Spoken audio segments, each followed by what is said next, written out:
আমির কায়নাতকে দীর্ঘ সময় জড়িয়ে ধরে আরও অনেকক্ষণ চুমু খেল। কায়নাত নিজেও আমিরের সাথে তাল মিলাল। আমির কখনো বুকে জড়িয়ে ধরে মাথায় হাত বুলিয়ে দিল, আঙ্গুলের ভাঁজে ভাঁজে আঙ্গুল গলিয়ে দিয়ে ধরে রাখল দীর্ঘ সময়। কিছুক্ষণ পর নিচে যেতে হবে, না হলে আমিরের মা ওপরে চলে আসবে। তাই আমির কায়নাতকে ছেড়ে বলল, এবার নিচে চলো, নাহলে মা উপরে চলে আসবে। মা অনেক শখ করে আমাকে খাওয়াবো বলে রান্না করেছে। চলো। কায়নাত আমিরের হাত ছেড়ে নিচে যাবে বলে পা বাড়ালো। এমন সময় আমির কায়নাতকে পাজা কোলে করে তুলে নিল। কায়নাত আস্তে করে চেঁচিয়ে বলে উঠল। আল্লাহ, কি করছেন? ছাড়ুন, মা দেখে ফেলবে। আমির কায়নাতের মুখের কাছে নিজের মুখ নিয়ে কানে ফিসফিস করে বলল, কেউ দেখবে না জান, আজকে আমি তোমাকে মাটিতে পা ফেলতে দেব না, বুকে করে রাখবো। চলো। বলেই সিঁড়ি বেয়ে নিচের দিকে নামতে লাগলো আমির। সিঁড়ি দিয়ে নিচে নামতে নামতে আমির দূর থেকে দেখল রান্নাঘরে টুংটাং কাজের শব্দ পাওয়া যাচ্ছে। তাই বাধ্য হয়ে কায়নাতকে আস্তে করে নিচে নামিয়ে দিল। তারপর কায়নাতকে ইশারা করলো রান্নাঘরে যেতে। আমির ফ্রেশ হয়ে তারপর খেতে আসবে বলে রুমে চলে গেল। কায়নাত রান্নাঘরে গিয়ে শাশুড়ি মার সাথে হাতে হাতে খাবার বাড়তে লাগলো এবং টেবিলে সার্ভ করতে লাগলো। আমিরের মা কায়নাতের দিকে তাকিয়ে কিছুক্ষণ মুচকি হেসে বলল, তুই এখানে এসেছিস কেন? আজকে তোকে বলেছিলাম না সারাক্ষণ আমিরের সাথেই থাকতে? কায়নাত লজ্জা পেয়ে চোখ দুটো নিচে নামিয়ে ফেলল। শাশুড়ি কায়নাতের মাথায় হাত বুলিয়ে দিয়ে বলতে লাগলো, এই সময়টা আর ফিরে পাবি না রে মা। যা, আমিরের কাছে যা। যতক্ষণ থাকবি আজকে আমিরের সাথে, এটাই তোর পাওনা। এরপর একবার 1.5 বছর আমির বাংলাদেশে আসবে না, চাইলেও আর কাছে ঘেঁষে থাকতে পারবি না। কত দায়িত্ব, কত কাজে জড়িয়ে যাবে ছেলেটা। মোবাইলে আর কতক্ষণই বা কথা হবে বল?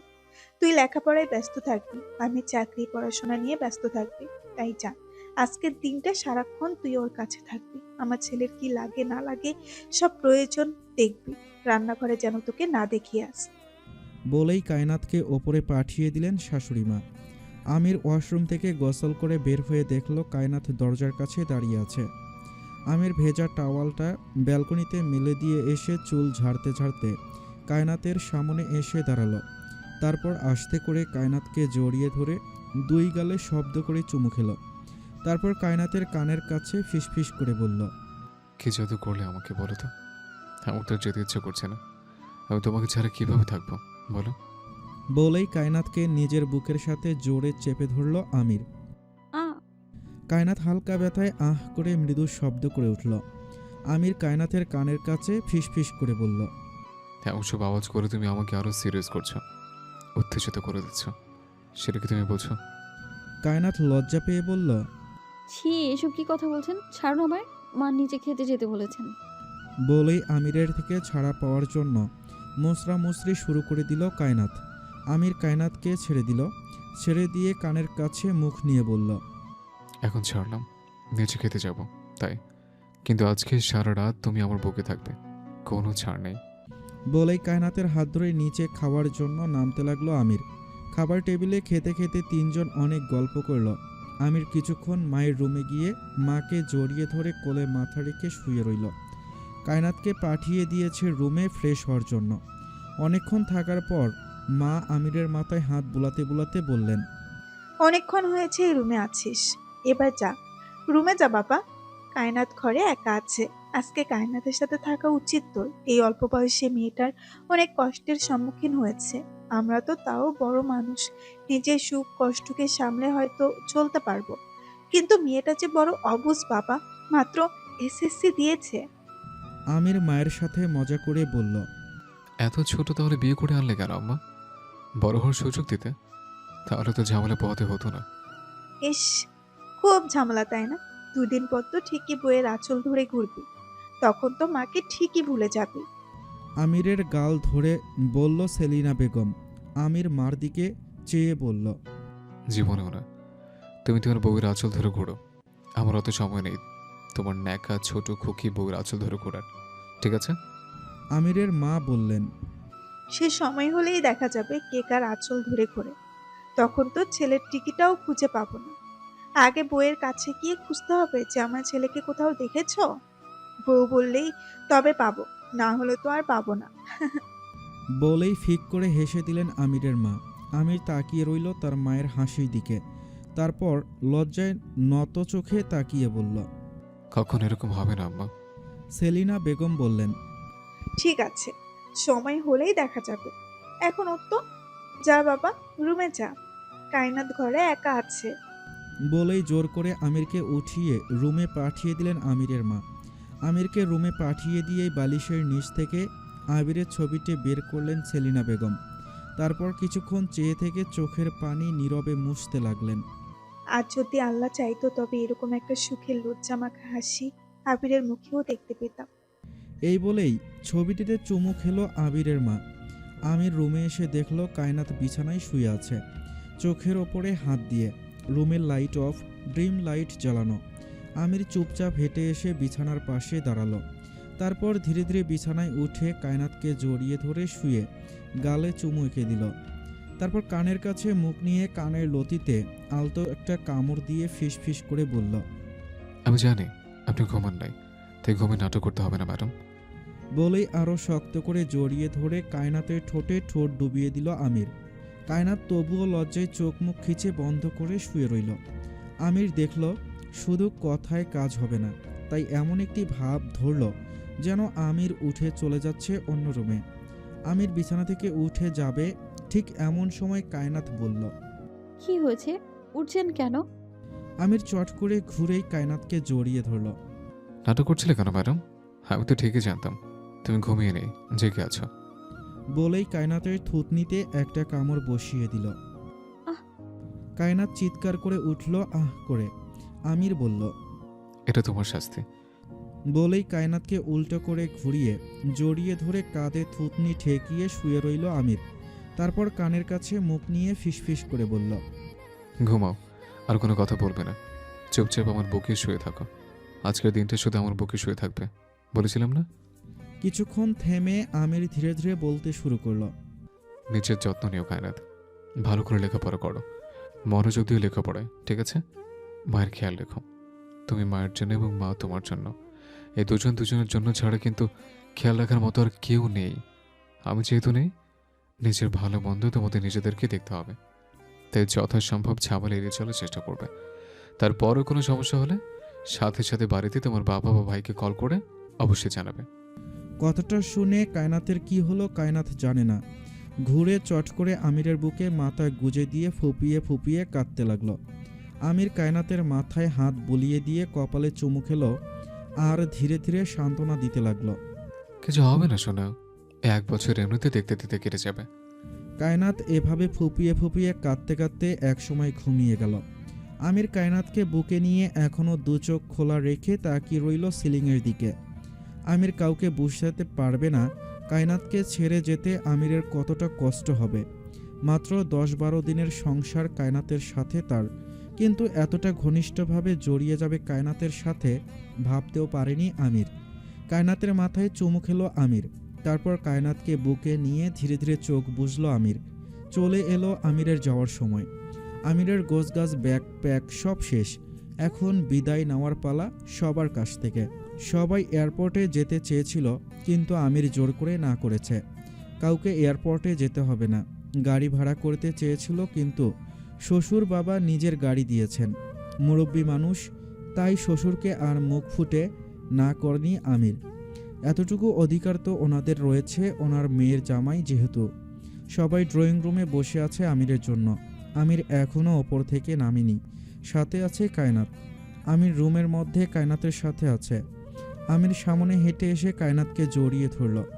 কায়নাতের চোখ জোড়া পানিতে ছলছল করছে। আমিরের শার্ট খামচে ধরে আছে কায়নাত। আমির নিজেও তো যেতে চাচ্ছে না, কিন্তু কিছু করার নেই, যেতেই হবে। আমির কায়নাতের মাথায় হাত বুলিয়ে দিতে দিতে বলল। যেতে দাও শোনা, তুমি এরকম কান্না করলে আমি কিভাবে যাব বলো? অনেকক্ষণ আস্তে ধীরে বুঝিয়ে সুজিয়ে কায়নাতকে নিচে নিয়ে নামলো আমির। তারপর একে একে সবার কাছ থেকে বিদায় নিয়ে আল্লাহর নাম করে গাড়িতে উঠে পড়ল আমির।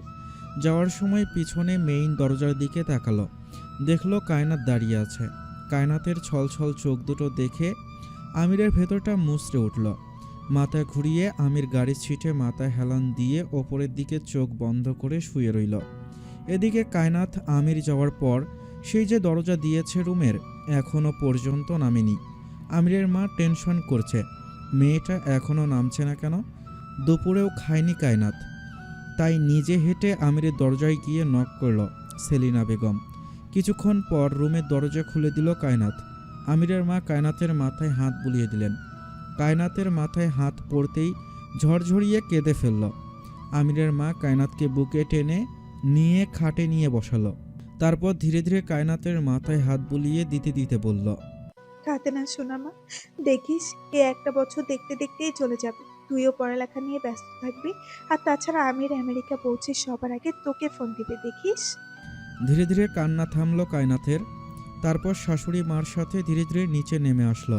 আমিরের মা নিজের হাতে কায়নাতকে খাবার তুলে খাইয়ে দিল, আর কায়নাতের মুখের দিকে তাকিয়ে ভাবতে লাগলো। শুনতে গেলে দুটো বিয়ে হলো মেয়েটার, কিন্তু সংসার হলো না একটাও। কেন যেন কায়নাতকে দেখেই অনেক মন খারাপ হলো আবিরের মার। ভোর 4টার দিকে ফোন করলো আমির কায়নাতের মোবাইলে। ফোনের রিং শুনে ধরফড়িয়ে উঠল কায়নাত। ফোনের স্ক্রিনে তাকিয়ে দেখলো আমির ফোন করেছে। কাঁপা কাঁপা হাতে ফোন রিসিভ করলো কায়নাত। ফোন রিসিভ করার সাথে সাথে ওপাশ থেকে ঘোর লাগা কণ্ঠে জিজ্ঞেস করলো আমির। কেমন আছে জান? কাঁপা কাঁপা কণ্ঠে বলল কায়নাত। জি ভালো, আপনি ঠিকমতো পৌঁছেছেন? কায়নাতের কণ্ঠটা শুনে আমিরের বুকের মধ্যে মোচড় দিয়ে উঠল। এমন ভাঙ্গা ভাঙ্গা কণ্ঠ কেন? নিশ্চয়ই মেয়েটা দিনরাত কেঁদেছে ওর জন্য। আমির বলল, গলার কি অবস্থা হচ্ছে কায়নাত? আমি বলেছিলাম না নিজের যত্ন নিতে? তাহলে তুমি আবার আমানতের খেয়ানত করলে কেন? আমিরের আবেগ ভরা কণ্ঠে বকুনি শুনে ফুপিয়ে ফুপিয়ে কেঁদে উঠল কায়নাত। তারপর বলল, আপনাকে অনেক মিস করছি আমি। কথাটা শুনে আমিরের হৃদয়টা শান্ত শীতল হয়ে গেল। মুখ দিয়ে যেন আরেকটি শব্দ বের হচ্ছে না। চুপচাপ নীরবভাবে ফুপিয়ে ফুপিয়ে কান্না শুনতে লাগলো কায়নাতের। কিছুক্ষণ পর নীরবতা ভেঙে আমির বলল, কেঁদো না জান, বলেছিলাম কাঁদবে না, নিজের যত্ন নেবে। একটা বছর মাত্র, দেখো একটা বছর দেখতে দেখতে এমনি চলে যাবে। আগামীকাল থেকে তোমার কলেজ। রাত পার হয়ে গেছে, তাও 2-3 ঘন্টা ঘুমাও, তারপর উঠে কলেজ যাবে, কেমন?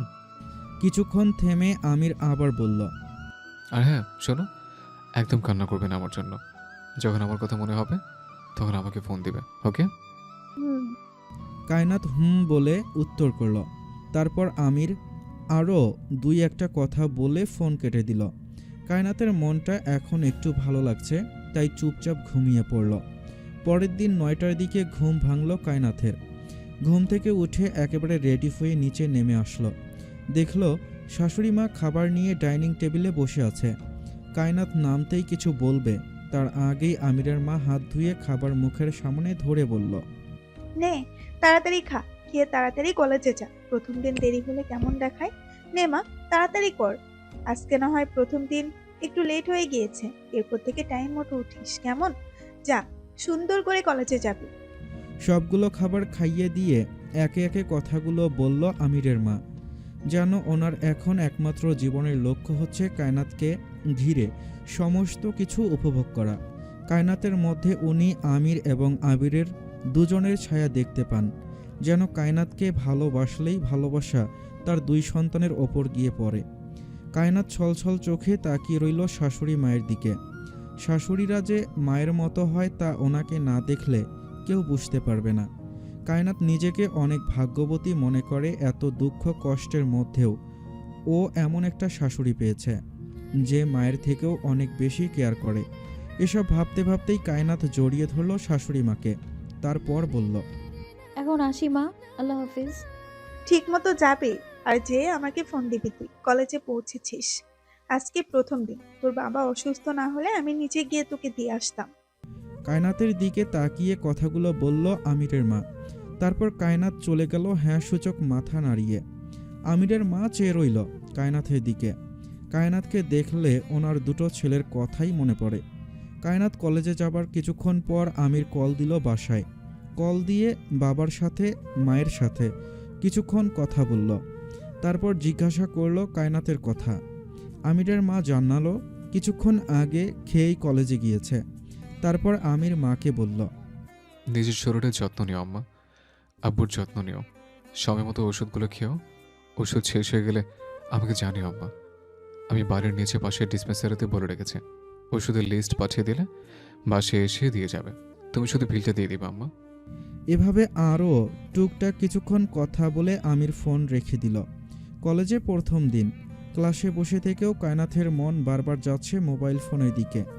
মোবাইলটা ব্যাগ থেকে বের করতে পারছে না, কিন্তু কেন যেন বারবার মনে হচ্ছে হয়তোবা আমিরের কল আসবে, একটু কথা বলবে। কেন যেন কোনো কিছুতেই মন বসাতে পারছে না কায়নাথ। তাই ওয়াশরুমের কথা বলে ছোট পার্স ব্যাগটা কলেজ ব্যাগ থেকে বের করে ওয়াশরুমের দিকে হাঁটা ধরল কায়নাথ। ওয়াশরুমে গিয়ে মোবাইলটা বের করে ছোট্ট একটি মেসেজ দিল আমিরের হোয়াটসঅ্যাপ নাম্বারে। এদিকে আমির লম্বা জার্নি করে এসে ঘুমোতে পারেনি। কায়নাথের সাথে কথা বলে একটু রেস্ট নিয়েছিল। সকালে আবার মায়ের সাথে কথা বলে একটু ঘুমাবে বলে ঠিক করেছে। যেহেতু বিকাল পর্যন্ত কায়নাথের কলেজ, তাই ভেবেছে বিকালে উঠে কায়নাথকে কল দিবে। তার আগেই মোবাইলের মেসেজের শব্দে চোখ খুলল আমির। মোবাইল স্ক্রিনের দিকে তাকিয়ে অবাক হয়ে গেল আমির। এখন কায়নাতের কলেজে থাকার কথা, কোনো সমস্যা হলো নাকি? তাড়াতাড়ি মোবাইলের লক খুলে হোয়াটসঅ্যাপে ঢুকে দেখে আমির। অবাক হয়ে গেল মেসেজ দেখে। মেসেজটি লেখা ছিল, আই মিস ইউ। শত ক্লান্তির মধ্যেও আমিরের ঠোঁটের কোণে খেলে গেল মিষ্টি হাসির রেখা। আমির এত বড় হয়েও নিজেও ভুলতে পারছে না তার বউয়ের কথা। সেখানে মেয়েটা যে বড্ড অবুঝ, বয়সটাও যে একদম অল্প, 17 কেবল। আবেগের বয়স, তাই নিজেকে সামলাতে পারছে না কায়নাথ। আমির জবাবে লিখল, তুমি এখন কলেজে না? ক্লাসে থেকে মেসেজ দিয়েছো নাকি বাইরে থেকে? কায়নাথ ভয়ে ভয়ে লিখল। ওয়াশরুম থেকে। মেসেজটা দেখে আমির দীর্ঘশ্বাস ফেলল। ছোট্ট বউ হ্যান্ডেল করতে একটু কষ্ট হবে তার। প্রথম কয়েকদিন কষ্ট হবে, নিজেকে কন্ট্রোল করতে পারবে না। তাই আমির সুন্দর করে মেসেজে লিখল, ক্লাসে যাও শোনা, ছুটি হলে আমরা ভিডিও করে কথা বলবো, কেমন? আমিরের কথা শুনে কায়নাতের মুখে খেলে গেল তৃপ্তির হাসি। লাজুক মুখ মাথা নত করে চুপচাপ হাসল মেয়েটা। তারপর ধীরে ধীরে ক্লাসরুমের দিকে গেল কায়নাথ। এভাবে আমির আর কায়নাথের দুষ্টু মিস্ট্রি প্রেম করে চলে গেল প্রায় 11 মাস। সামনের মাসে আমির আমেরিকা থেকে ফিরবে জানিয়ে দিয়েছে। কায়নাথ ধীরে ধীরে বড় হচ্ছে। এখন দেখলে মেয়েটাকে অনেক পরিণত মনে হয়। আগের চেয়ে মনে হয় আরও অনেক বেশি সুন্দরী হয়ে গিয়েছে বয়স বাড়ার সাথে সাথে। আমিরের বাবার শরীর আগের মতোই আছে, খুব একটা পরিবর্তন লক্ষ্য করা যায় না। তবে মার শরীরটা একটু খারাপ হয়েছে, বয়স হয়েছে, হাঁটুর ব্যথাটা বেড়েছে। আমিরের ছোট বোন আফিয়ার একটা মেয়ে হয়েছে। ওদিকে কায়নাথের বাড়ির সবাই মোটামুটি ভালো আছে। তবে কায়নাথের ভাবি সাইরার ডেলিভারি ডেট চলে এসেছে। শরীরটা খুব একটা বেশি ভালো যায় না সাইরার।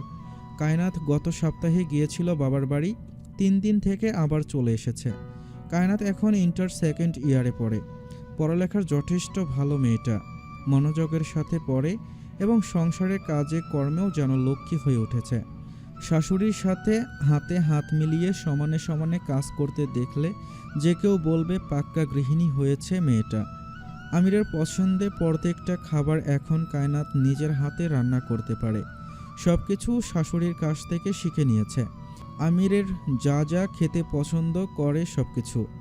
সামনের মাসে আসবে আমির, এই নিয়ে শত ব্যস্ততা, শত প্রিপারেশনের মধ্যেও নিয়ম করে লজ্জা পেতে ভুলে না কায়নাথ।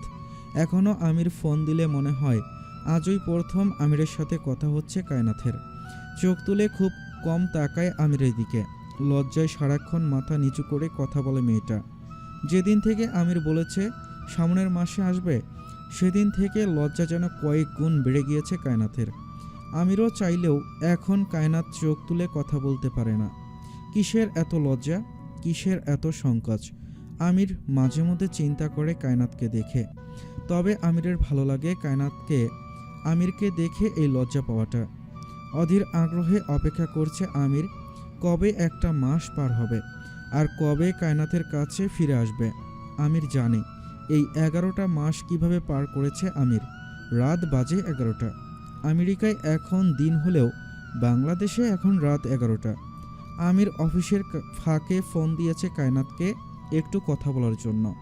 ফোনে 2বার রিং হওয়ার সাথে সাথে কায়নাথ দেখল ফোনের স্ক্রিনে আমির ফোন দিয়েছে। লজ্জায় যেন লাল হয়ে গেল কায়নাত। তারপর কল রিসিভ করে মোবাইলটা সামনের দিকে ধরল। ফোন রিসিভ করার সাথে সাথে আমিরের মোবাইলে ভেসে উঠল কায়নাতের মুখ। লজ্জারাঙ্গা মুখ দেখে আমির কিছু বলতে ভুলে গেল। এক দৃষ্টিতে তাকিয়ে রইল কায়নাতের দিকে। কিছুক্ষণ পর নীরবতা ভেঙে কায়নাত বলল, কিছু বলছেন না কেন? কিছু বলার জন্য ফোন দিয়েছিলাম বুঝি? তোমাকে এক নজর দেখার জন্য ফোন দিয়েছিলাম। কেমন আছো? কি করছো? এক নাগাড়ে কথাগুলো বলল আমির। কায়নাত কথাগুলো শুনে মৃদু হাসল। তারপর চোখ তুলে তাকিয়ে বলল, তাহলে দেখুন। তোমাকে দেখতে দেখতে আমার এক জীবন পার হয়ে যাবে কায়নাত।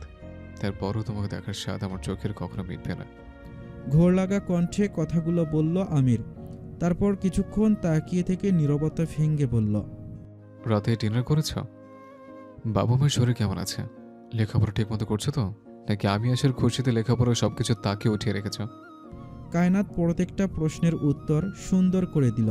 তারপর বলল, লেখাপড়া তাকে উঠিয়ে রাখবো কেন, বরং বেশি বেশি পড়ে শেষ করে রাখছি, যাতে আপনি আসলে কয়েকদিন পড়তে না হয়। আমিরের ঠোঁটে খেলে গেল দুষ্টু হাসি। ফিসফিস করে কিন্তু স্পষ্ট করে বলল আমির, আমি আসলে পড়বে না? তাহলে কি করবে সারাদিন আমার সাথে? বড় হয়ে তুমি খুব দুষ্ট হয়েছো কায়নাত। এত এনার্জি নেই আমার দিনভর তোমার সাথে রোমান্স করার। কায়নাত চোখ তুলে তাড়াহুড়ো করে বলল, ছি ছি, আমি মোটেও এমন বলিনি। আমি বলেছি আপনি আসলে তো কত কাজ থাকবে, কত জায়গায় যেতে হবে, তখন তো পড়ার সময় পাবো না। বলেই চোখ নিচে নামিয়ে রাখল কায়নাত। আমির কায়নাতের লজ্জার রাঙ্গা মুখ দেখে দুষ্টমি করে বলল, বলনি? ও, আমি তো আরো ভেবেছিলাম তুমি মনে হয় আমাকে কোথাও যেতে দেবে না, দিন রাত ঘরের ভিতরে বসিয়ে রাখবে, তোমার বুকে শুয়ে রাখবে। 1 বছরে যত অপ্রাপ্তি আছে সব কিছু তুমি কয়েকদিনের মধ্যে পুষিয়ে নেবে আমার কাছ থেকে। ভেবেছিলাম তুমি বড় হয়েছ, কিন্তু এখন তো দেখি না, আগের মতোই রয়ে আছো। তারপর আমির নাটক করে আফসোসের সুরে বলল, আমার কি আর সেই কপাল আছে? দিন রাত আমার বউ আমাকে ভালোবাসবে, আদর করবে, সে কপাল তো আর আমার নেই। তারপর কিছুক্ষণ কায়নাতের দিকে তাকিয়ে থেকে মুচকে হাসল আমির। তারপর ঘোর লাগা কণ্ঠে কায়নাতের দিকে তাকিয়ে থেকে বলল, শোনো কায়নাত, আমি সত্যি সত্যি এবার বাংলাদেশে আসলে 1 মাস রুম থেকে বের হব না। তোমার সাথে রোমান্স করব। যে আমাকে যাই বলুক, নির্লজ্জ বলুক, স্বার্থপর বলুক, আমি দিন রাত আমার বউয়ের আচলে তলই থাকবো। কায়নাত লজ্জায় 2 হাত মুখে ঢেকে ফেলল। আমির কায়নাতের লজ্জা পাওয়া দেখে মুচকে মুচকে হাসল। দেখতে দেখতে পার হয়ে গেল 1 মাস। এই 1 মাস আমির জানে ও কতটুকু অধৈর্য হয়ে কাটিয়েছে। 11 মাস যতটুকু কষ্ট হয়নি, তার চেয়ে মনে হয় বেশি কষ্ট হয়েছে এই 1 মাস পার করতে। বাংলাদেশে যাওয়ার ফ্লাইট আর 3 দিন পর। আমির একটু শপিংয়ে বের হয়েছে। যাওয়ার সময় সবার জন্য কিছু না কিছু কেনাকাটা করে নিয়ে যেতে চায়। এর আগের বার এই সমস্যা আমিরের পড়তে হয়নি, কিন্তু এবার কেন যেন মনে হচ্ছে সবার জন্য, বিশেষ করে কায়নাতের জন্য শপিং করে নিয়ে যাবে। হঠাৎ করেই আমিরের এখন নিজেকে অনেক সংসারী মনে হয়। চাইলেও ভুলতে পারে না বাংলাদেশে তার একটা স্ত্রী আছে। যা দেখে তাই মনে হয় এটা কায়নাতকে ভালো লাগবে, এটা কায়নাত পেলে খুশি হবে। এগুলো কিনে নিয়ে যেতে চায়। কায়নাত কি কি পছন্দ করে, কি কি ব্যবহার করে, সেই অনুযায়ী একটা জিনিস খুব যত্ন করে শপিং করলো আমির। বাকি সবার জন্য অনেক শপিং করলো আমির। প্যাকিং করা শেষ। দেখতে দেখতে চলে আসলো বাংলাদেশে যাওয়ার ফ্লাইটের দিন। আমিরের বুকের ভেতর কেন যেন ধুকপুক ধুকপুক করছে। দীর্ঘ 1 বছর পর ও তার বউকে দেখবে, যে বউয়ের সাথে বিয়ে হলেও সংসার আজও করা হয়ে ওঠেনি। 1 মাস পর আমির দেশে আসবে জানলেও ঠিক কবে আসবে এটা আমির জানায়নি। এটা সারপ্রাইজ রেখেছে। কায়নাতকে সারপ্রাইজ দিতে চায় আমির। যেহেতু বাড়ির মেইন দরজার চাবি সবসময় ওর কাছে থাকে, তাই যে কোনো মুহূর্তে আমির বাড়িতে ঢুকে যেতে পারবে। এখন বাজে ভোর 4টা। রাত 11টায় আমিরের সাথে শেষ কথা হয়েছিল কায়নাথের। আমির জানিয়েছিল ওর একটি জরুরি মিটিং আছে, তাই আজ বেশিক্ষণ কথা বলতে পারবে না। তাই নিশ্চিন্তে ঘুমাচ্ছে কায়নাত। যেহেতু বাড়িতে কোনো পুরুষ মানুষ নেই, তাই দরজা লাগিয়ে ঘুমায় না কায়নাত, কারণ যে কোনো মুহূর্তে শাশুড়ির যে কোনো প্রয়োজন হতে পারে বাড়িতে। যেহেতু বাড়িতে মাত্র 2 জন মহিলা মানুষ, তাই কেউ দরজায় খিল দিয়ে ঘুমায় না। এটা ভালো করেই জানে আমির, তাই এই সারপ্রাইজ প্ল্যান করেছে। ভোর 5টায় দরজার লক খুলে ধীরে ধীরে অতি সন্তর্পণে এগিয়ে গেল ওপরের দিকে আমির। বাড়ির সব লাইট অফ করা, শুধু ডাইনিং রুমে লাইটটা জ্বলছে। আমির ধীরে ধীরে রুমের দিকে যেতে লাগলো। রুমের দরজার কাছে যত এগিয়ে আসছে ততই আমিরের বুকের হৃদস্পন্দন যেন বেড়ে যাচ্ছে। মাঝে মাঝে মনে হচ্ছে হার্টবিট কয়েকটা মিস হয়ে যাচ্ছে। রুমের দরজার কাছে এসে দাঁড়ালো আমির। বড় করে একটি নিঃশ্বাস নিল। তারপর চাপানো দরজা হালকা ধাক্কা দিয়ে খুলে ভেতরে ঢুকলো। ড্রিম লাইট জ্বালানো।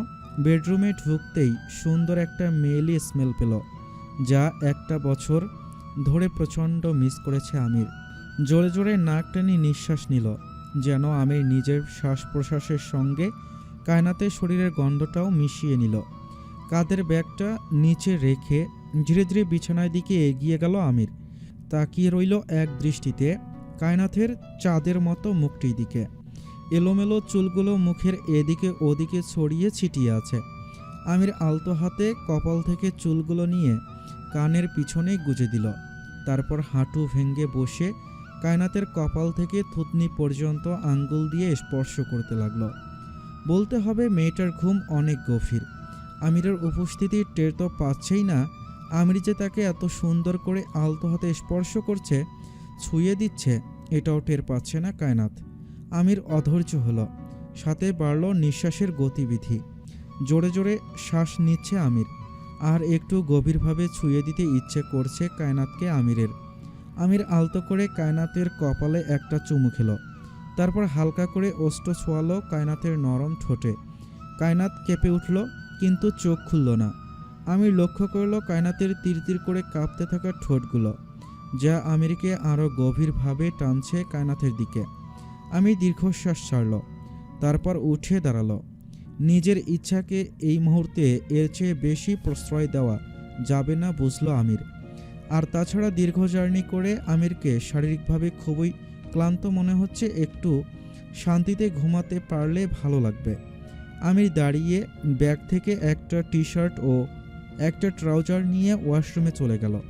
ফ্রেশ হয়ে তারপর ধীরে ধীরে বিছানায় উঠে কায়নাতকে পিছন থেকে আলতো করে টেনে নিজের দিকে এনে জড়িয়ে ধরে নিজের বুকে নিয়ে ঘুমিয়ে গেল আমির। দীর্ঘদিন পর মনে হলো আমিরের বুকটা একটু শান্তি পেল যেন, অস্থিরতা একটু কমলো যেন। কতদিন ধরে এই অস্থিরতা, এই ঝড় চলছিল আমিরের বুকে, যা আজ ঠান্ডা হলো। কায়নাতও মনে হয় এমন আরাম পেল। আরও গুটিসুটি মেরে আমিরের বুকে আরাম খুঁজে নিতে লাগলো। একদম আমিরের বুকের ভেতরে ঢুকে যেতে লাগলো। বিড়াল যেমন ওম পেলে গুটিসুটি মেরে শুয়ে থাকে, ঠিক তেমনই কায়নাতও গুটিসুটি মেরে আমিরকে জড়িয়ে ধরে আমিরের বুকে লেপ্টে শুয়ে রইল কায়নাত। আমির মুচকি হেসে কায়নাতকে জড়িয়ে ধরে কপালে, গালে, ঠোঁটে হালকা করে চুমু খেল। আমিরের এতদিনের মরুভূমির মতো শুষ্ক বুকটা যেন শীতল পরশ পেল। আমিরও ভালোবাসার উষ্ণ চাদরে মুড়িয়ে নিল কায়নাতকে। তারপর ঘুমের দেশে পাড়ি দিল আমির। সকাল 7টায় শরীরের ওপর কেমন যেন ভারী কিছু একটা আস্তে পৃষ্ঠে জড়িয়ে ধরে রেখেছে, এমন অনুভব করছে কায়নাত। ঘুম ঘুম চোখ ডলটে ডলটে তাকিয়ে দেখল একটা পুরুষ অবয়ব তাকে আষ্টে পৃষ্ঠে জড়িয়ে ধরে ঘুমিয়ে আছে। মনটা ব্রেনে সিগন্যাল দিচ্ছে গন্ধটা খুবই পরিচিত, যেন তার খুব আপন, সবচেয়ে আপন কোনো ব্যক্তি। কিন্তু মস্তিষ্ক বলছে কিভাবে সম্ভব, লোকটার তো এখন আসার কথা নয়। কায়নাত কোনো মতে শ্বাস আটকে রেখেছে, যদি নিঃশ্বাস জোরে ছাড়লে লোকটার ঘুম ভেঙে যায়। হঠাৎ কায়নাত অনুভব করছে লোকটার হাত ধীরে ধীরে কায়নাতের কোমর বেয়ে ওপরের দিকে উঠছে, আর ঘুমো ঘুমো স্বরে ধীরে ধীরে কানের কাছে বলছে, এত নড়াচড়া করো না, একটু ঘুমোতে দাও, আমি অনেক ক্লান্ত। কায়নাতের মনে হয় মুহূর্তেই দুনিয়াটা থমকে গেল। নিঃশ্বাস আটকে এলো। হ্যাঁ, এ তো সেই লোকটা। কিভাবে এলো, কখন এলো, কেন? কায়নাত কিছু জানল না। কায়নাত সুখে আনন্দে দুলে উঠবে নাকি রাগে ক্ষোভ ঝাড়বে বুঝতে পারছে না লোকটার ওপর। কায়নাত ধীরে ধীরে মাথাটা একটু ওপরে তুলে আমিরের দিকে তাকালো। বুকটা ছলাৎ করে উঠল কায়নাতের। একটা বছর পর লোকটার চেহারা দেখছে, তাও নিজের শরীরের সাথে এমন ওতপ্রোতভাবে জড়িয়ে আছে যেন শ্বাস নিতে পারছে না কায়নাত। কিন্তু কায়নাতের এত ভালো লাগছে কেন? এত সুখ সুখ লাগছে কেন? কেন মনে হচ্ছে তলপেটের মধ্যে কেউ সুরসুরি দিচ্ছে। শিরদাঁড়া বেয়ে যেন শীতল ঝর্ণা বয়ে যাচ্ছে। কায়নাত নির্লজ্জের মতো খুঁটিয়ে খুঁটিয়ে দেখে ঘুমন্ত আমিরের অবয়ব, তার চোখ, তার মুখ, তার চোখের পাপড়ি, ঠোঁট, তার চাপদাড়ি, চুল, সব কিছু খুঁটিয়ে খুঁটিয়ে দেখছে কায়নাত। নিঃশ্বাস ভারী হয়ে উঠেছে কায়নাতের। কেন এমন মনে হচ্ছে? লোকটাকে একটু ছুঁয়ে দিতে পারলে কায়নাতের নিঃশ্বাসটা শান্তিতে ছাড়তে পারত। কায়নাত আমিরের হাতের নিচে থেকে ধীরে ধীরে নিজের হাতটা বের করে একটু ছোঁয়ালো আমিরের নাকে। তারপর ধীরে ধীরে আঙ্গুল নাকের ডগা ছুঁয়ে ছুঁয়ে নামলো আমিরের ঠোঁটে। ছুঁয়ে দিল দাড়ি, ছুঁয়ে দিল থুতনি। আস্তে আস্তে ছুঁতে গেল আমিরের ভ্রু, চোখের পাপড়ি। কপালে হাত দিবে তখনই আমির খপ করে কায়নাতের হাতটা ধরে ফেলে বলল, একটা ঘুমন্ত মানুষের বাদল উঠছো কায়নাত, এটা তো ঠিক না। সাহস থাকে তো আমি জেগে থাকা অবস্থায় আমার ফাদাল উঠো। I am always open for you, just look at me please. কায়নাতের অন্তরাত্মা কেঁপে উঠল আমিরের কথাগুলো শুনে। চোখ মেলে দেখল আমির ঘোর লাগা দৃষ্টিতে কায়নাতের দিকে তাকিয়ে আছে আর এক হাত দিয়ে কায়নাতের হাতটা চেপে ধরে আছে। একটু শান্তিতে ঘুমোতে চেয়েছিলাম, তাই নিঃশব্দে এসে তোমার পাশে শুয়েছিলাম, কিন্তু তুমি আমাকে কোলবালিশ বানিয়ে ছেড়ে দিলে। দেখো তো কীভাবে চার হাত পা ছড়িয়ে আমার উপর শুয়ে আছো। হাঁকে তোমার রক্ত প্রবাহ বন্ধ হয়ে গেছে, নিঃশ্বাস নিতে পারছি না। তার উপরে তুমি হাত দিয়ে আমার এদিকে সেদিকে ছুঁয়ে দিচ্ছ। আমার যদি এখন কিছু হয়েছে, আমি ঘুমোতে থাকা অবস্থায় আমাকে অনৈতিকভাবে এখানে ওখানে ছুঁয়ে দিচ্ছ। যদি এখন আমি কিছু করে ফেলি, এর দায়ভার কি নেবে তুমি? ঘোর লাগা কণ্ঠে এক নাগাড়ে কথাগুলো বলল আমির। কায়নাত কেঁপে উঠল আমিরের কথাগুলো শুনে। হাত ছাড়ানোর জন্য মোসরামুসরি শুরু করে দিল আর মনে মনে ভাবতে লাগলো, লোকটা কখন এসেছে? এ তো আমার স্বপ্ন বা কল্পনা নয়, লোকটা তো বাস্তবে এসেছে। আমির কায়নাতের দিকে তাকিয়ে থেকে কিছুক্ষণ পর হঠাৎ একটু ঘুরেই কায়নাতের ওপর ঝুঁকে এসে সম্পূর্ণ ভার কায়নাতের ওপর দিয়ে বলল, জি ম্যাডাম, আমি আপনার কল্পনা বা স্বপ্ন নেই, আমি বাস্তবে আপনার স্বামী। আপনার সাথে আষ্টা পৃষ্ঠে জড়িয়ে ধরে ঘুমিয়ে আছে। আর যদি তুমি আমাকে এই কল্পনা মনে করো, তাহলে কি তুমি সবসময় আমার এইভাবে ফায়দা লুটবে? তাহলে কি কি করেছো তুমি আমাকে একটা বছর? কায়নাত লজ্জায় শেষ হয়ে গেল। চোখ দুটো সাথে সাথে নামিয়ে ফেলল। ঠোঁট দুটো তিরতির করে কাঁপছে। ছুটার জন্য হাত মুসরামুসরি করছে আর বলছে, ছাড়ুন, সকাল হয়ে গেছে, ছাড়ুন আমায় প্লিজ। আমির কায়নাথের ছটফটানি দেখে কিছুক্ষণ পর কানের কাছে মুখ নিয়ে ফিসফিস করে বলল, ছাড়ার জন্য তো ধরুনি ম্যাডাম, আর আজকে ছাড়ার প্রশ্নে ওঠে না। তোমার সময় তুমি ঘুমিয়েছ, এখন আমার সময়, আমি তোমাকে ধরে ঘুমিয়ে থাকবো। আর খবরদার ওঠার কথা চিন্তা করবে না। যতক্ষণ আমি ঘুমাবো ততক্ষণ তুমি আমার কোলবালিশ হয়ে থাকবে। কায়নাত তাও ছোটাছুটি করতে করতে বলল, কিন্তু মা ঘুম থেকে উঠে তো আমায় খুঁজবে। আমির ঘোর লাগা কণ্ঠে বলল, বাড়িতে এসে আমি সময় মাকে মেসেজ করে রেখেছি। মা ঘুম থেকে উঠে মোবাইল দেখবে, দেখলে বুঝতে পারবে আজকে তোমার রান্নাঘরে কাজ নেই, তুমি আজকে ঘুমাবে আমার সাথে। কারণ মা জানে তার ছেলে ক্লান্ত, ঘুম দরকার, আর ঘুমানোর জন্য তার এই সুন্দর বউটাকে দরকার। বলেই আমির কায়নাতকে শক্ত করে জড়িয়ে ধরে ঘুমানোর চেষ্টা করতে লাগলো আর কানের কাছে মুখ নিয়ে ফিসফিস করে বলল, একটু নড়াচড়া করবে না, তাহলে একদম খেয়ে ফেলবো। দুপুর প্রায় 12টা বাজছে। আমিরের মা সকালে ঘুম থেকে উঠে আমিরের মেসেজ দেখেছিল। খুশিতে আটখানা হয়ে কি করবে, কি রান্না করবে সেটাই ভেবে উঠতে পারছে না। কাজের মেয়েটা অবশ্য বলেছিল ভাবিকে জিজ্ঞেস করতে। উনি ধমক দিয়ে বলেছেন, খবরদার, ছেলে আমার ঘুমাচ্ছে, এতদিন পর একটু শান্তিতে ঘুমাবে। খবরদার, কেউ রুমে গিয়ে ডিস্টার্ব করবে না। আর কায়নাতের থেকে ডাকার প্রয়োজন নেই। আজ আমি আমার ছেলের জন্য নিজের হাতে সব রান্না করব, এরপরে কায়নাত করবে যখন ইচ্ছে হবে। একে একে আমিরের পছন্দের সবগুলো আইটেমের রান্না করে ফেলল আমিরের মা। খুশিতে ওনার যেন তর্স হইছে না। কতক্ষণে আমির উঠবে আর কতক্ষণে খাবে। খিচুড়ি, ইলিশ মাছ ভাজা, ইলিশ মাছের ডিম ভাজা, মাংস কষা, বেগুনি ভাজা, আচার, একে একে সব কিছুই করেছেন আমিরের জন্য। মায়ের মন বলে কথা, কয়েকদিন ধরেই কেমন যেন মনে হচ্ছিল আমিরের কথা। তাই ইলিশ মাছ ডিম সহ প্রত্যেকটা মাছ কিনেছেন আর সেই ইলিশ মাছের ডিম সহ ভেজেছেন ছেলের জন্য। তারপর তাড়াহুড়ো করে আবার পায়েস বসিয়ে নিল। ছেলের পায়েস খুব পছন্দ, এদিকে 12টা বেজে চলছে। কায়নাতের ঘুম ভেঙে গেল। অনেকদিন পর আজ কায়নাতও এত বেলা পর্যন্ত এত শান্তিতে ঘুমিয়েছে আমিরের প্রশস্ত বুকে। উঠে কেমন লজ্জা লজ্জা লাগছে। এতদিন পর হঠাৎ লোকটার বুকে গুটিসুটি মেরে শুয়ে আছে।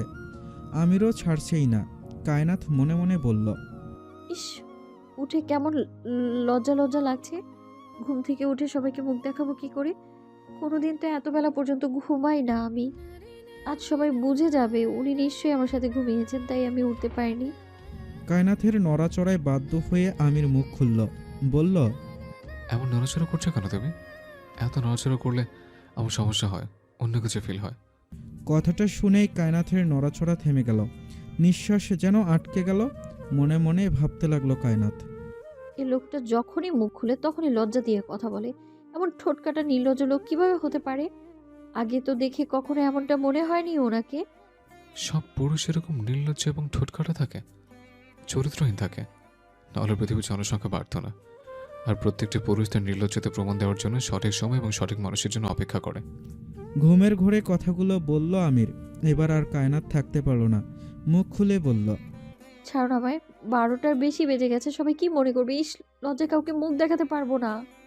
আমির মাথা তুলে কায়নাতের দিকে তাকালো। তারপর বলল, এখনো তো কিছুই করেনি, লজ্জা কেন পাবে? যখন ভেজা চুল নিয়ে রান্নাঘরে কাজ করতে যাবে, ভেজা চুল থেকে টুপটুপ করে পানি পড়বে, শরীরে আমার দেওয়া ভালোবাসার চিহ্ন থাকবে, তখন একটু লজ্জা পেলেও বুঝতে পারতাম। শুধু শুধু আমার মতো ইনোসেন্ট নিষ্পাপ ছেলেটাকে অপবাদ দিচ্ছ, এটা আমি মেনে নেব না কিন্তু শোনাবো। ইস, একটুও লজ্জা নেই আপনার? যখন থেকে মুখ খুলছেন একটার পর একটা বাজে কথা বলেই যাচ্ছেন। ছাড়বেন আপনি আমাকে, নাকি আমি চিৎকার করব? এক নাগাড়ে কথাগুলো বলল কায়নাথ। আমির এবার অবাক দৃষ্টিতে তাকালো কায়নাথের দিকে। তারপর কানের কাছে মুখ নিয়ে ধীরে ধীরে কিন্তু স্পষ্টভাবে বলল, চিৎকার করবে? কিভাবে চিৎকার করবে? কারো চিৎকার? বলেই কায়নাতের ওষ্ঠ জোড়া থামিয়ে দিল আমির নিজের ওষ্ঠ দিয়ে। কায়নাত ছটফট করতে লাগলো। আমির কায়নাতের হাত দুটো চেপে ধরে এক হাত দিয়ে অন্য হাত দিয়ে গাল চেপে ডিপলি কিস করতে লাগলো। তারপর 4-5 মিনিট কিস করার পর ছেড়ে দিয়ে হাঁপাতে হাঁপাতে বলল, এবার চিৎকার করো। চিৎকার করার একটা বাহানা দিলাম। কায়নাত জোরে জোরে শ্বাস নিচ্ছে। নিঃশ্বাস এতক্ষণ মনে হয় আটকে ছিল। হাত দুটো এখনও আমির চেপে ধরে আছে। আমির হাত দুটো আস্তে আস্তে ছেড়ে দিয়ে কায়নাতের ওপর ঝুঁকে মাথার চুলগুলো ঠিক করে দিয়ে বলল, চিৎকার করবে না বলছো না? করো চিৎকার। তুমি যত চিৎকার করবে আমি তোমাকে আরও চিৎকার করার বাহানা দিব, প্রমিস। বলেই আমির বিছানা থেকে উঠে দাঁড়ালো। তারপর লাগেজ থেকে একটা টি শার্ট এবং ট্রাউজার নিয়ে ওয়াশরুমে গেল গোসল করে ফ্রেশ হওয়ার জন্য। এদিকে কায়নাত হাঁপাতে হাঁপাতে নিজের বুকে হাত দিয়ে শ্বাস ঠিক করার চেষ্টা করছে আর মনে মনে আমিরের গুষ্টি উদ্ধার করছে। আমির ওয়াশরুম থেকে বেরোলো ঠিক 15 মিনিট পর। তারপর টাওয়াল দিয়ে চুল মুছতে মুছতে কায়নাতের সামনে এসে বলল, চুল মুছিয়ে দাও। 1 বছর অনেক শান্তিতে ছিল, স্বামী সেবা করতে হয়নি। এর জন্য পরবর্তী 1 বছর দিনরাত আবার সেবা করবে তুমি। দিনরাত বুঝতে পেরেছ তো আমি কি বলতে চেয়েছি? নাও কাম হেয়ার, আমার চুল মুছো, না হলে তুমি জানো আমি কি করতে পারি। এরকম কথা বলেই টাওয়ালটা কায়নাতের হাতে ধরিয়ে দিল আমির। টাওয়াল হাতে নিয়ে নিরুপায় কায়নাত মাথা মুছতে শুরু করলো আমিরের। আমির এক দৃষ্টিতে তাকিয়ে আছে কায়নাতের দিকে। কায়নাত কাঁপা কাঁপা হাতে মাথার চুলে টাওয়াল ছোঁয়ালো। আমির ঘোর লাগা কণ্ঠে কায়নাতের দিকে তাকিয়ে বলল, কাছে আসো, কাছে এসে মুছে দাও। এত দূর থেকে মাথা মুছে যাবে না। কায়নাত আমিরের দিকে তাকিয়ে ঠায় দাঁড়িয়ে রইল। আমির একটু রাগ চাপলো মনে। এত সুন্দর করে ডাকলো মেয়েটাকে কাছে আসতে, অথচ আসলো না। আমির রাগের বশে কায়নাতের কোমর ধরে হ্যাঁচকা টানে কাছে এনে বলল, যখন ডাকবো তখন কাছে আসবে, না শুনতে আমার ভাল লাগে না। কায়নাত থতমত খেয়ে গেল, বলল, কই, কাছেই তো ছিলাম। আমির কায়নাতের হাত ধরে বলল, কাছে ছিলে কিন্তু আমি আরও কাছে আসতে বলেছিলাম, আসোনি কেন? কায়নাত লজ্জায় নত মুখে আমিরের চুল মুছতে লাগলো। আমির ঘোর লাগা দৃষ্টিতে কায়নাতের দিকে তাকিয়ে আস্তে আস্তে কোমর পেঁচিয়ে নিজের আরও কাছে নিয়ে আসলো। তারপর বলল, আজকে এতটুকুই থাক, এখন আর সময় নেই, নিচে চলো, মা অপেক্ষা করছে। বলেই কায়নাতের হাত ধরে হাঁটতে হাঁটতে নিচের দিকে চলে গেল আমির। আমিরের মা দূর থেকে দেখলো আমির হেঁটে আসছে, পিছনে পিছনে কায়নাতও আসছেন। উনি একটু দৌড়ে গিয়ে ছেলেকে জড়িয়ে ধরলেন, ছেলেকে জড়িয়ে ধরে কান্না শুরু করে দিলেন। আমির দুহাতে মাকে জড়িয়ে ধরে চোখের পানি মুছতে লাগলো আর বলল, এখন কেন কান্না করছো আম্মা? এখন তো আমি চলে এসেছি, তোমাদের মায়েদের হাব ভাবও বুঝি না। যাওয়ার সময় কান্না করো, আবার আসলেও কান্না করো, সারাক্ষণ বুঝি কান্নাই করতে হয়। এখন আসো, খাবার দাও আম্মা, আমার অনেক ক্ষুধা লেগেছে, সে গতকাল রাত থেকে না খাওয়া। বলেই তাড়াতাড়ি চেয়ার টেনে বসে পড়ল আমির। কায়নাত শাশুড়ি মার সাথে খাবার সার্ভ করতে লাগলো। সেলিনা বেগম কায়নাত এবং আমিরের দিকে তাকিয়ে থেকে ঝরঝর করে কেঁদে দিয়ে বলল, কতদিন ধরে এই দৃশ্যটা আমি মিস করেছি। তোদের দুজনকে একসাথে দেখছি। আজ আমার স্বপ্নটা পূরণ হয়েছে বাবা। আমির মায়ের কথা শুনে মায়ের দিকে তাকিয়ে হেসে বলল, দুজন একসাথে খেয়ে বসো আমার সাথে, তিনজন আমরা একসাথে খাবো, কাউকে সার্ভ করতে হবে না আজ। আব্বুর খাবার দিয়ে এসছো আম্মা? আব্বুর শরীর কেমন এখন? নিশ্চয় ঘুমাচ্ছে? হ্যাঁ, তুই তো জানিস তোর আব্বু এই সময় ঘুমায়। ওষুধ খাবার সব দিয়েছি। বলেই আমিরকে খাবার সব বেড়ে দিতে লাগলো। আমির দেখলো সব ওর পছন্দের খাবার। আমির বলল, তুমি কিভাবে বুঝলে আমি আসবো আম্মা? সব আমার পছন্দের জিনিস আগে থেকে বাছর করে রেখেছিলে বুঝছে? মায়ের মন তো, তুই বুঝবি না। খা, আর দেরি করিস না। সব তোর পছন্দের খাবার রান্না করেছি। খাওয়া শেষ করে আমির গেল বাবার কাছে। বাবা ঘুমোচ্ছে, তাই আর ডাকলো না। আমিরের মা বলল, আজ রেস্ট নে বাবা, কাল শ্বশুর বাড়ি যাবি। বছর হয়ে গেল দেখা হয়নি। কায়না তো মাত্র একবার গিয়েছে। এবার রুমে যা, রেস্ট কর। আর বিকেলের দিকে আফিয়ার সাথে ফোনে কথা বলিস। আমি বলে রেখেছি বিকেলে ফোন করলেই হবে। হয়তো তুই শ্বশুর বাড়ি থেকে আসার পরও আসবে। এদিকে আফিয়া শ্বশুর বাড়িতে আফিয়া এবং আফিয়ার স্বামী রাফিদ বসে কথা বলছে। ভাইয়া এসেছে আজ, তুমি কাল পরশু যাও, যে কথা বলো ভাইয়ার সাথে। তুমি ভালো করে জানো রাদিফ, ভাইয়া আমেরিকায় পড়ালেখা করত, পাশাপাশি নিজে খরচ চালানোর জন্য জব করত। সেরকম অর্থবিত্ত নিয়ে সে আমেরিকা থেকে আসেনি যেটা তুমি ভাবছো। আর মাত্র ভাইয়া আসলো, আমি কি করে যে এই ধরনের কথাবার্তা বলবো ভাইয়াকে, যেখানে আমার পরিবারের উপর দিয়ে এত বড় একটা বিপদ গেল। আমার পুরো পরিবার এখনও সেই বিপদ থেকে বের হতে পারেনি, আর তুমি এখনই এসব কথাবার্তা বলছো? কোন মুখে যে আমি ভাইয়ার কাছে এসব কথা বলবো রাদিফ? রাফিদ জবাবে বলল, তুমি হয়তো ভুলে যাচ্ছ, ভাইয়ার কাছে এত টাকা না থাকলেও ভাইয়ার স্ত্রী বিশাল ধনী, এবং তার বাপ ভাইয়ের টাকার কোনো অভাব নেই। স্বামীর প্রয়োজনে স্ত্রী টাকা ব্যবস্থা করবে না তো কি করবে? আফিয়া রাফিদের দিকে তাকিয়ে কান্নায় ভেঙে পড়ল। কিভাবে তার স্বামী এমন হয়ে গেল বুঝতে পারছে না আফিয়া। আগে তো এমন ছিল না, হঠাৎ কেনই বা এত টাকার প্রয়োজন পড়ল বুঝে উঠতে পারছে না আফিয়া। কি করবে এখন সে? এদিকে কায়নাতের ফ্যামিলিতে তার বাবা, ভাই, মা এবং সাইরা ভাবি বসে গল্প করছে। তাদের আলোচনার বিষয়বস্তু আমির বিদেশ থেকে এসেছে, বাংলাদেশে এসেছে, চাকরি করবে নাকি ব্যবসা করবে, তাদেরও এটা নিয়ে চিন্তাভাবনা রয়েছে। তাদের একমাত্র মেয়ের জামাই বলে কথা। রেদওয়ান বাবার উদ্দেশ্যে বলল, আমি চাচ্ছি আমির ব্যবসা করুক বাবা। চাকরি করতে চাইলে করুক, কিন্তু পাশাপাশি নিজের ব্যবসাটাও করুক। সোফান শেখ বললেন, হ্যাঁ, ব্যবসা করলে ভালো, কিন্তু আমির যেমন ছেলে তাকে জোর করা যাবে না। ও যদি নিজে থেকে ব্যবসা করতে চায় তাহলে আমরা আছি, কিন্তু বাবা ওকে জোর করিস না। আমরা তো সবসময় ওদের পাশে আছি যে কোনো প্রয়োজনে। তাই ও যা করতে কমফোর্ট ফিল করে তাই করতে দিস। আমিরের মতো বুদ্ধিমান একটা ছেলে আমার মেয়ের জামাই, এতে আমি অনেক খুশি এবং গর্বিত। টাকা পয়সার দিক আমি কখনোই চিন্তা করিনি, আবিরের ক্ষেত্রেও করিনি। আবিরের সততা এবং ব্যক্তিত্ব দেখে আমি আমার কায়নাতের জন্য এই বিয়েতে রাজি হয়েছিলাম, তাদের অর্থবিত্ত দেখে নয়। কায়নাতের ভাবি সাইরা বলল, আমারও তাই মনে হয়। বাবা যা বলেছেন ঠিক বলেছেন। আমরা সব সময় কায়নাতার এবং আমির ভাইকে পাশেই আছি, কিন্তু কোনো বিষয় নিয়ে এমন কিছু বলো না যেন আমির ভাইয়ার ব্যক্তিত্বে লাগে। সন্ধ্যার সময় ছাদে দাঁড়িয়ে আছে আমির। কায়নাত কফি নিয়ে আমিরের পিছনে এসে দাঁড়ালো। আমির বুঝলো কায়নাতের উপস্থিতি। ঘাড় ঘুরিয়ে কায়নাতের হাত থেকে কফি নিয়ে আবার আকাশের দিকে তাকালো। আচ্ছা কায়নাত, একটা মানুষের বেঁচে থাকার জন্য কী কী প্রয়োজন হতে পারে বলো তো? ধরো এই যে তুমি, তোমার কী কী চাহিদা আছে জীবনে? যে পূরণ হলে তোমার ভালো লাগবে বলতে পারবে? আকাশের দিকে তাকিয়ে কথাগুলো বলল আমির। কায়নাত কিছুক্ষণ নীরব রইল, তারপর কফিতে একটা চুমুক দিয়ে বলল, জীবনে বেঁচে থাকার জন্য ভালোবাসার মানুষ আর কিছু বিশ্বস্ত মানুষের সান্নিধ্য দরকার, যাকে আপনি বিশ্বাস করতে পারেন, যাকে চোখ বন্ধ করে ভরসা করতে পারবেন, এমন একটা মানুষের হাত দরকার। জীবনে বেঁচে থাকার জন্য খুব বেশি কিছু প্রয়োজন নেই, খুব বেশি টাকা পয়সা বা ভোগ বিলাসে আমি বিশ্বস্ত বা অভ্যস্ত নই। কিন্তু আপনি হঠাৎ এই প্রশ্ন কেন করছেন? আমিরের দিকে তাকিয়ে প্রশ্ন করল কায়নাত। আমির আকাশের দিকে নীরবে কিছুক্ষণ তাকিয়ে রইল, তারপর শুকনো ঢোক গিলে বলল, এই ধরো, আমি আমেরিকা থেকে লেখাপড়া শেষ করে এসেছি। ব্যবসা না করে যদি চাকরি বাকরি করি, হয়তো আমার স্যালারি খুব বেশি হবে না। তোমার কি কষ্ট হবে কায়নাত আমার সাথে একটা জীবন পার করে দিতে? পারবো। খুব সহজে সাবলীলভাবে ছোট্ট করে উত্তর দিল কায়নাত।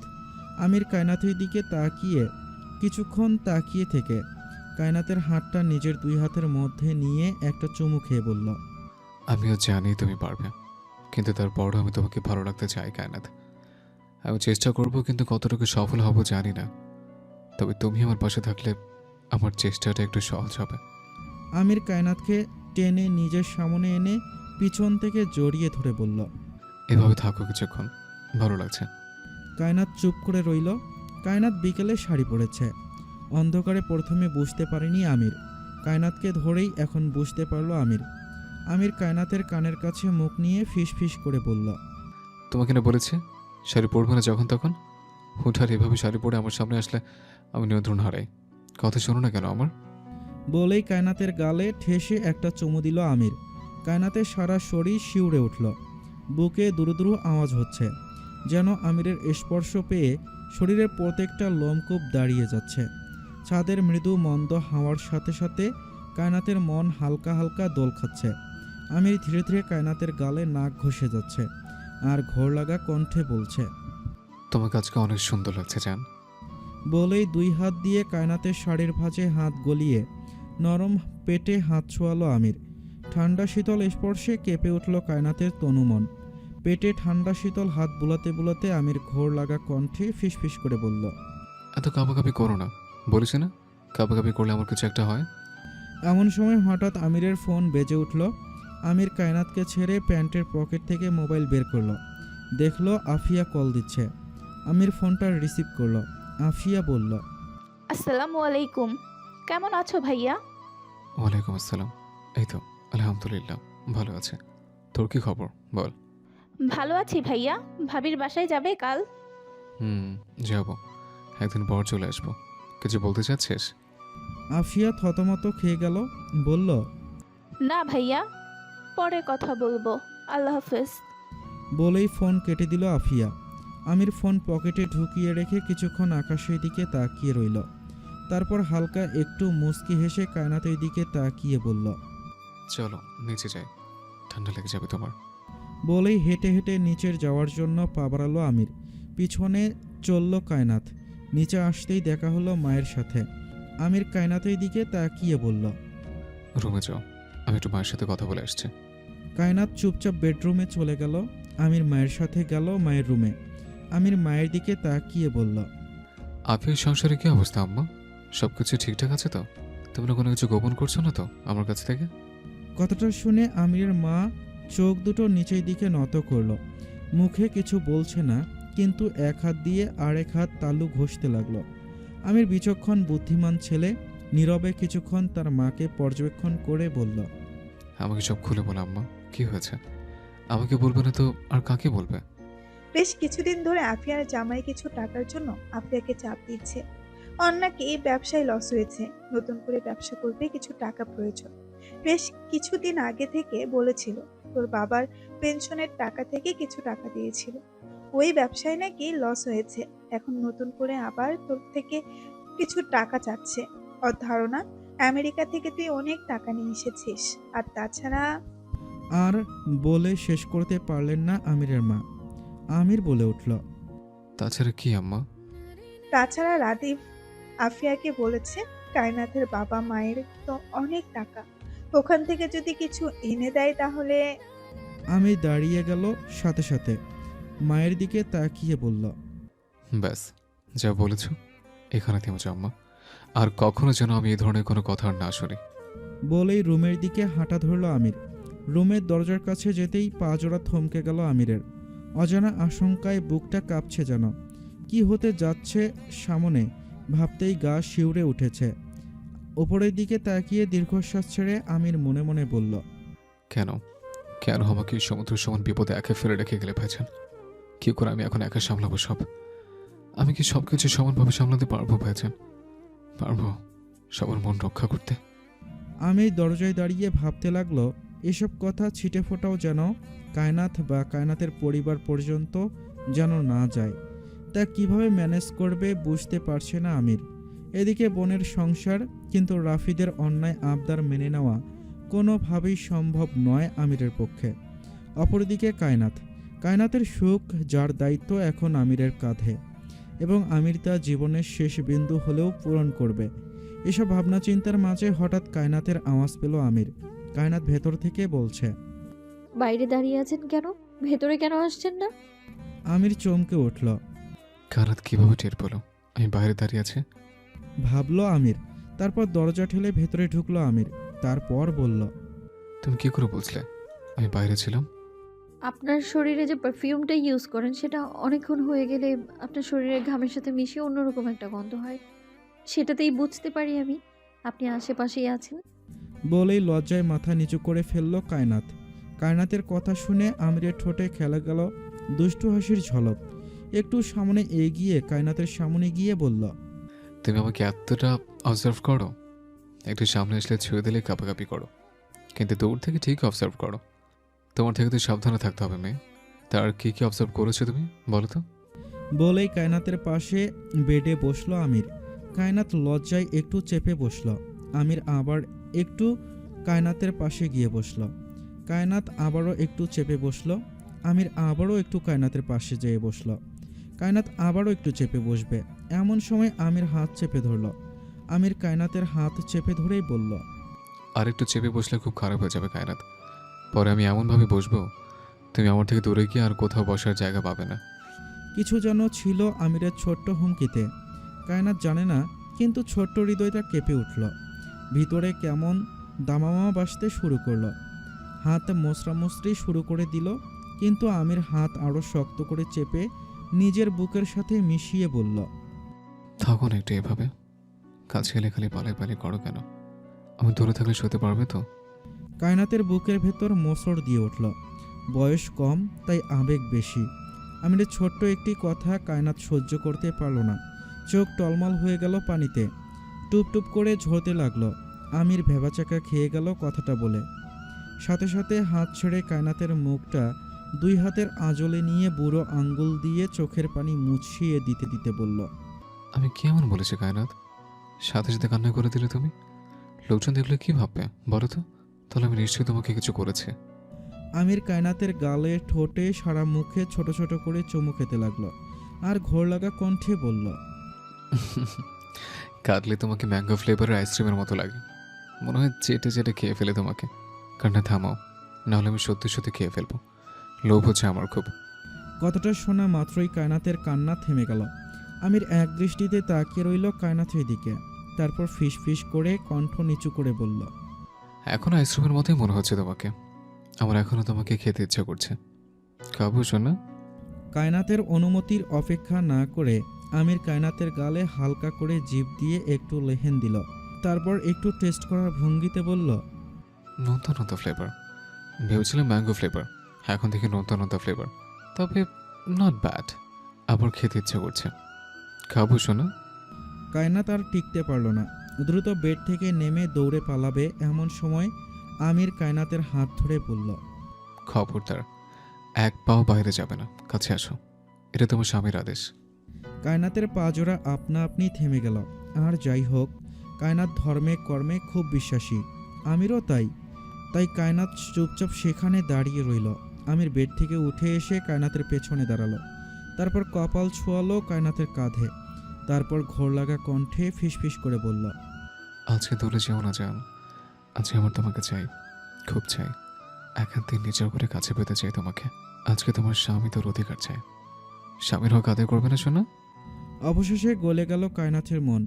আমিরের কথাগুলোতে কী যে ছিল জানে না, কিন্তু ধীরে ধীরে মোমের মতো গলতে শুরু করলো কায়নাথ।